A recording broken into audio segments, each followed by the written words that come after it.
Hello friends, इस video में मैं आपके साथ चर्चा करूंगा आईडीएफसी फर्स्ट बैंक के क्वार्टरली रिजल्ट्स के संबंध में। सबसे खास बात इस रिजल्ट में क्या रही वो मैं आपके साथ चर्चा करूंगा। मैं चारों पहलुओं पर बात करने की कोशिश करूंगा कि इंटरेस्ट मार्जिन्स किस तरीके से रहे, कासा किस तरीके से रहा, असेट्स क्वालिटी किस तरीके से रही, और इन सब के अलावा ओवरऑल बैंकिंग परफॉर्मेंस के ऊपर मेरी क्या राय है इस पूरे एपिसोड के बाद। यानी कि पूरा जो रिजल्ट का सिलसिला शुरू हुआ था बैंकिंग सेक्टर्स में, तो ऑलमोस्ट जितने भी मेजर बैंक्स हैं उन सब के रिजल्ट आ चुके हैं और एक स्टेट बैंक ऑफ इंडिया बचा हुआ है पीएसयू स्पेस में, लेकिन मोस्टली जो बैंक्स हैं बड़े बैंक्स उन सब रिजल्ट दे चुके हैं। और इसी कड़ी में आईडीएफसी फर्स्ट बैंक के भी रिजल्ट थे।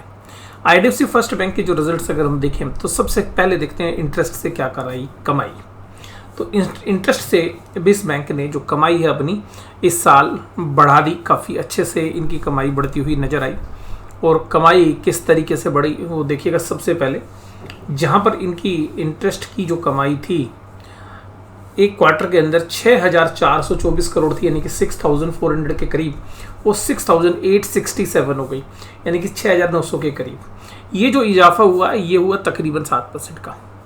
तो जो बैंक की इंटरेस्ट की अर्निंग्स हुई है उसमें जो मेजर पोर्शन है वो कस्टमर वाला ही है। कस्टमर्स के जो लोन्स एंड एडवांस है वहाँ पर काफ़ी अच्छी ग्रोथ इन्होंने दिखाई है, बजाय कि इन्वेस्टमेंट से पैसा कमाने के या आरबीआई के पास पैसा रखने के। उससे यानी कि यहाँ से ही पता चल रहा है कि जो ट्रेजरी वाली जो इनकम्स है वो नहीं कमाई, इन्होंने फोकस किया एग्रेसिवली कस्टमर्स के ऊपर। तो कस्टमर्स को लोन बांटने में काफ़ी एग्रेसिवली इन्होंने काम किया है इस क्वार्टर में, और जिसका असर ये है कि तकरीबन जो कस्टमर वाला बिजनेस है वो 10% बढ़ा है और बाकी बिजनेसेस के अंदर जो है डी ग्रोथ है। मतलब आप इन्वेस्टमेंट वाले में देखेंगे तो डी ग्रोथ है, तो जिसका नेट इम्पैक्ट 7% आ रहा है, क्योंकि अगर इन्वेस्टमेंट पे आपने नहीं बढ़ोतरी की, वहाँ पे डी ग्रोथ कर दी, तो वो कंपनसेट हो गया। कस्टमर से 10% कमाया और 7% जो कमाया ओवरऑल इंटरेस्ट इंक्रीज में। तो क्वार्टर ऑन क्वार्टर बेसिस पर अगर हम यहाँ देखें तो इसी को देखते के साथ मुझे एक चीज का जो है आभास हो रहा है, ये हो रहा है कि जब हम इनके सेगमेंट में जाएंगे तो शायद ट्रेजरी इनकम वाला जो पोर्टफोलियो है उसमें इनकम इनकी घट के आए या प्रॉफिट घट के आए, और जहां पर कस्टमर रिलेटेड बिजनेस यानी कि रिटेल या होलसेल बैंकिंग वहां पर इशारा ये इंप्रूव करते हुए नजर आए। देखते हैं, वीडियो में आगे बने रहिएगा, तो जब वो चर्चा होगी वहां पर भी हम चर्चा करेंगे इसके साथ। फीस बेस इनकम देखिएगा, इस क्वार्टर के अंदर जनरली इनकम जो है फीस बेस शायद बढ़ती नहीं है या थोड़ा सा ठंडा क्वार्टर रहता है फीस के मामले में। तो यहाँ पर एक म्यूटेड परफॉर्मेंस है, एक बढ़ोतरी हुई है, बट वो कोई बहुत खास बढ़ोतरी नहीं है, 1-2% की बढ़ोतरी है। और यहाँ पर जो इनकम है, क्योंकि वो इनकम का केवल 20% हिस्सा है पूरी इंटरेस्ट इनकम का, तो ज़्यादा उस पर कोई असर भी प्रॉफिट पे नहीं पड़ने वाला। अब बात करते हैं ब्याज कितना दिया। देखिएगा, ब्याज इन्होंने दिया था पिछले क्वार्टर में 2827 करोड़, जो इस बार बढ़कर कितना हो गया 3112 करोड़, यानी कि जहाँ 6,400 करोड़ का इंटरेस्ट लिया था पिछले बार, इस बार लिया 6,900 करोड़ के आसपास। इस पिछले बार इंटरेस्ट दिया था 2,800 करोड़ के आसपास, इस बार दिया 3100 करोड़ के आसपास। तो ये जो इंटरेस्ट इनकम के सामने इंटरेस्ट एक्सपेंसेस बढ़े हैं वो 10% बढ़ गए हैं, लेकिन इसको मैं ज़्यादा सीरियसली लेता नहीं हूँ, क्योंकि जो रिटेल वाला बिजनेस है उसमें भी 10% ही बढ़ा है इनका, और ये ओवरऑल अमाउंट बड़ा था, ये ओवरऑल अमाउंट छोटा था। तो ये जो है हमारे को एक लग रहा है कि दोनों आपस में मैच कर रहे हैं।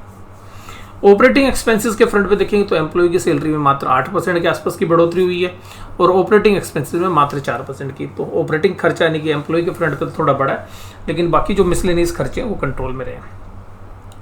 और ऑपरेटिंग प्रॉफिट्स यहाँ पर हमें देखना है कि जो पूरी इनकम में से पूरे खर्चे निकालने के बाद आई विदाउट प्रोविजन, जिसको हम बोलते हैं ऑपरेटिंग प्रॉफिट, वो क्या रहा। तो ऑपरेटिंग प्रॉफिट था 1558 करोड़ पिछले क्वार्टर में, जो इस बार घटकर हो गया 1500 करोड़। तो 58 करोड़ के आसपास की कमी जो है इस क्वार्टर में आपको देखने के लिए मिली।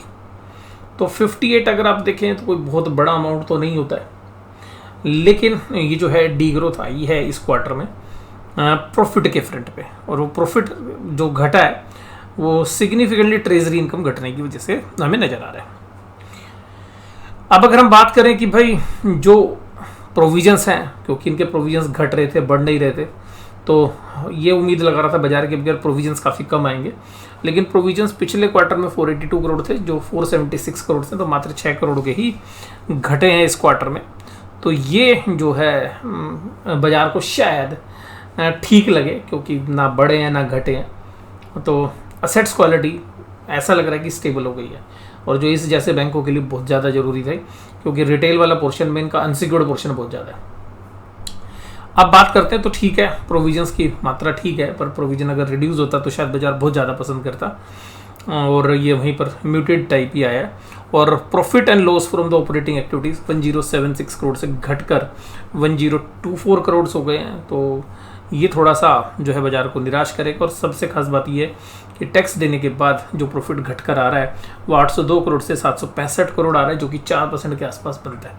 तो जो प्रॉफिट में डी ग्रोथ है वो 4% की आई है, और यही सेम डी ग्रोथ आपको नेट प्रॉफिट आफ्टर टैक्स में आई है।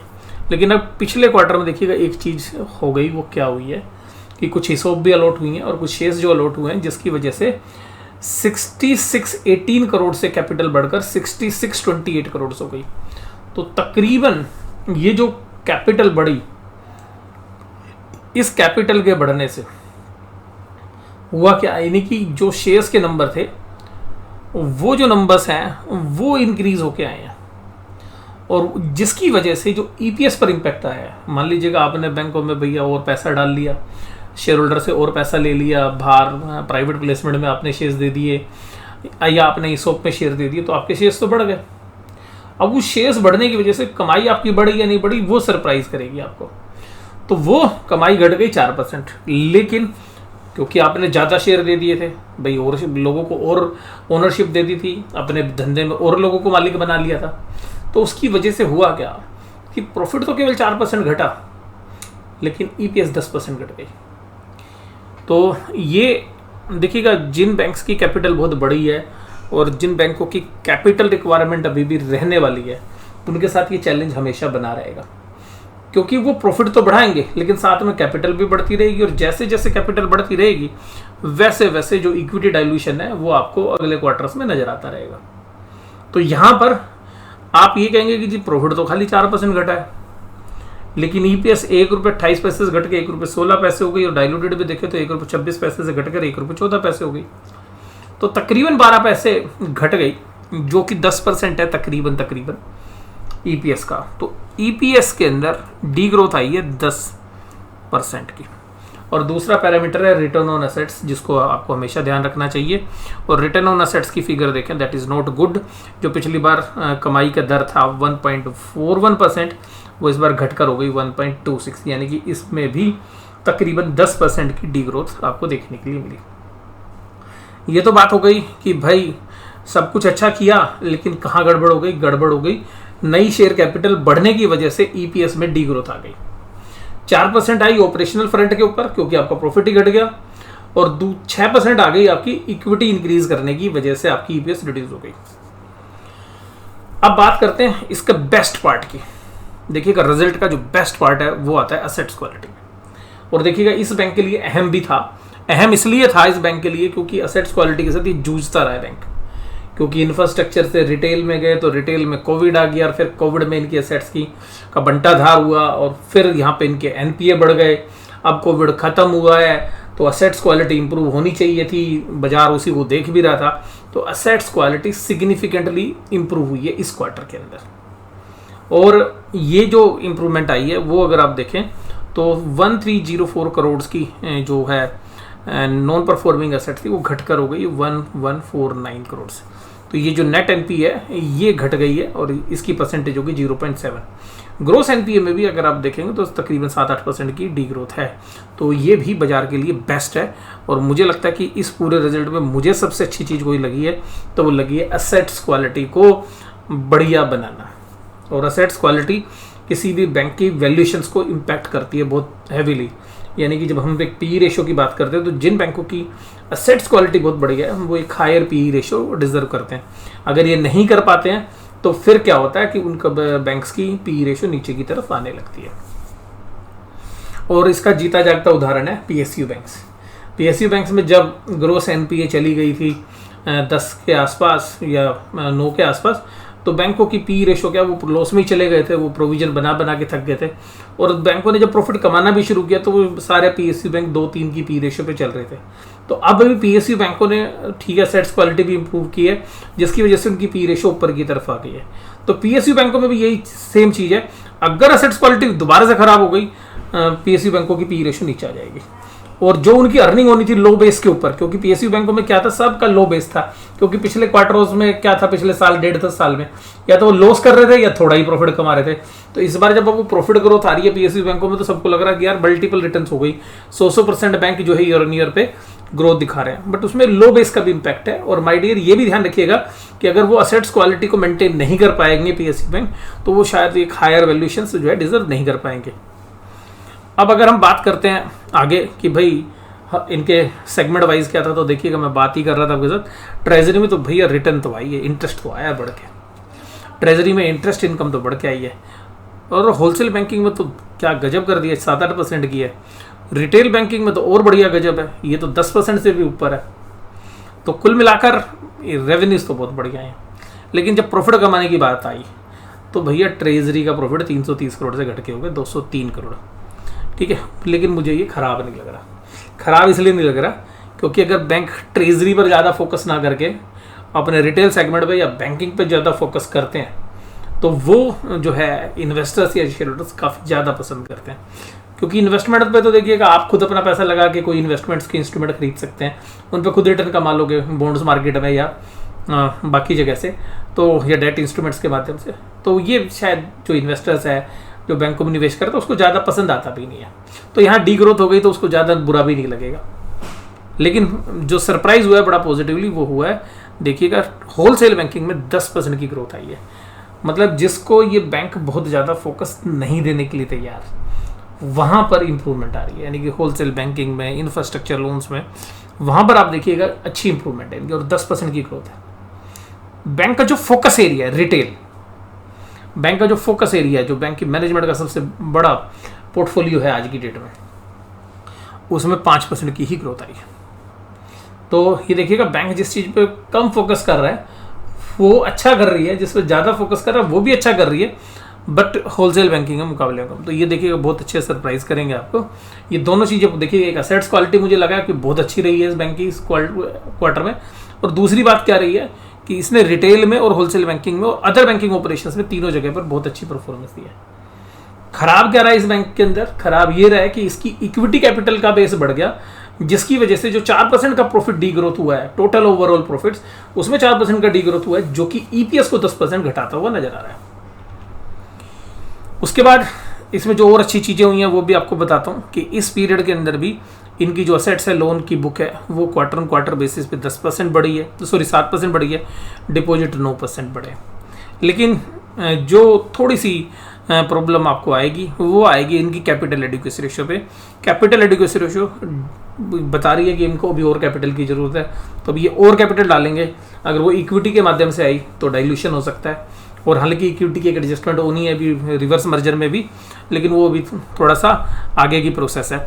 और रिटर्न ऑन एसेट्स देखिएगा यहाँ पर जो डी ग्रोथ हुई है 1.26 है, ये भी शायद बाजार पसंद ना करे। जो चीज़ें पसंद करेगा वो, तो कुल मिला के दोनों न्यूट्रलाइज हो गई हैं, कुछ अच्छी चीज़ें हैं कुछ ख़राब चीज़ें। और जो कासा है करंट अकाउंट सेविंग अकाउंट, वो हालांकि कंपनी ने 3% प्लस दिखा रखा है, लेकिन जब अगर आप इसको कैलकुलेशन करेंगे तो बहुत समय के बाद देखिएगा, बहुत समय के बाद आपको ऐसा नज़र आएगा पिछले 2-3-4 साल में पहली बार कासा घट रहा है। यानी कि करंट अकाउंट सेविंग अकाउंट जो सस्ते वाला कर्ज है वो रिड्यूस होता हुआ नजर है। हालांकि बहुत ज़्यादा नहीं है, बट ग्रोथ नहीं हुई है, क्योंकि ये ग्रो होना चाहिए हर बार। ग्रोथ, बैंक की ग्रोथ के लिए सबसे ज़्यादा जरूरी है कासा की ग्रोथ, क्योंकि वो निम्स यानी कि नेट इंटरेस्ट मार्जिन को इम्पैक्ट करेगी। तो वो थोड़ा सा सरप्राइज कर रहा है। असेट्स क्वालिटी में मैंने बताया था कि रिटेल में भी बहुत अच्छा किया इन्होंने, और मुझे लगता है कि असेट्स क्वालिटी में ये जो बैंक है इस समय पर कुल मिलाकर अपना बेस्ट देता हुआ नजर आ रहा है। ठीक है जी, पिछले 7-8 साल के अंदर जो बेस्ट है एसेट्स क्वालिटी का वो आपको इस क्वार्टर में नजर आ रहा है। उसके बाद रिटर्न ऑन इक्विटी 11.78 जो रिड्यूस हो गई है 12.3 से। तो अगर आपका शेयर अगर आपको बुक वैल्यू पर मिल रहा है तो आप इस शेयर से 11.78% की कमाई करेंगे। इस क्वार्टर की प्रॉफिट के हिसाब से, पिछले क्वार्टर के हिसाब से आप करते 12.3। तो इसका मतलब क्या है कि जो आपकी रिटर्न्स लेने की शक्ति थी वो इस क्वार्टर में घटी है, जो कि रिटर्न ऑन असेट्स में रिफ्लेक्ट हो रही है। तो वो शायद बाजार पसंद ना करे, और यहाँ पर जो है हमें जो है थोड़ा सा जो है सरप्राइज लग रहा है। और इसी तरीके से अगर आप देखें तो सॉरी, यहाँ पे ये रिटर्न ऑन एसेट्स की एक्चुअली इन्होंने एक एडजस्टमेंट कर रखी है नोट्स में, जिसकी वजह से आपको ऐसा लग रहा होगा, लेकिन हमें जो लग रहा है रिटर्न ऑन एसेट्स में, रिटर्न ऑन एसेट्स ये डिक्रीज हुई है क्योंकि इन्हें एक एडजस्टमेंट के हिसाब से इसको कैलकुलेट किया हुआ है। तो क्योंकि नॉर्मली जब रिटर्न ऑन इक्विटी घटती हैं तो रिटर्न ऑन एसेट्स भी नॉर्मली घटती हैं, तो एक इनकी लोन की एडजस्टमेंट है जिसकी वजह से आपको ऐसा नहीं लग रहा।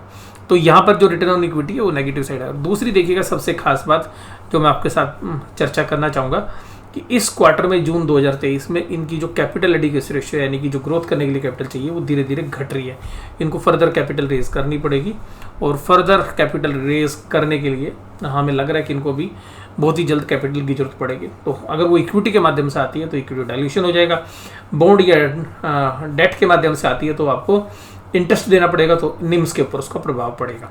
तो यहाँ पे जो रिस्क है वो भी थोड़ा सा इंक्रीज हुआ है। जो रिस्क वेटेड असेट्स है उसकी मात्रा बढ़ रही है बैंकों की लोन बुक के साथ साथ, और कुल मिला के जो टोटल कैपिटल फंड है वो उस रेट में नहीं बढ़ रहा है जिस रेट में रिस्क बढ़ रहा है। तो रिस्क वेटेड असेट्स बढ़ रही हैं लेकिन कैपिटल नहीं बढ़ रही है, तो अल्टीमेटली बैंकों को अब कैपिटल डालनी पड़ेगी अपने रिस्क असेट्स के हिसाब से।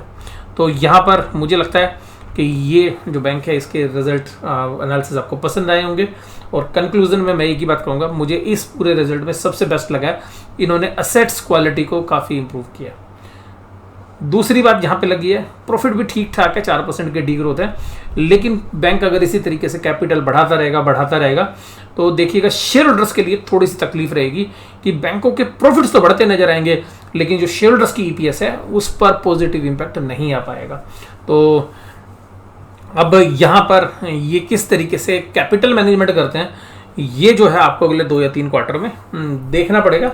बैंक की शेयर्स वैल्यूएशंस की बात करें इस रिजल्ट के हिसाब से, ग्रोथ के हिसाब से, तो मुझे लगता है कि जहां बैंक का शेयर ट्रेड कर रहा है अभी वो शायद एक फेयर वैल्यूएशंस के आसपास है, और विद 10% बोथ साइड का स्विंग जो है ये शेयर में एंटिसिपेट किया जा सकता है। लोअर साइड में भी, लोअर साइड में देखिएगा अगर इस रिजल्ट के हिसाब से देखें तो नीचे का बेस लगता है मुझे 72 रुपीज़ के आसपास, ऊपर 90 रुपीज़ के आसपास की वैल्यू आने वाले समय में हो सकती है।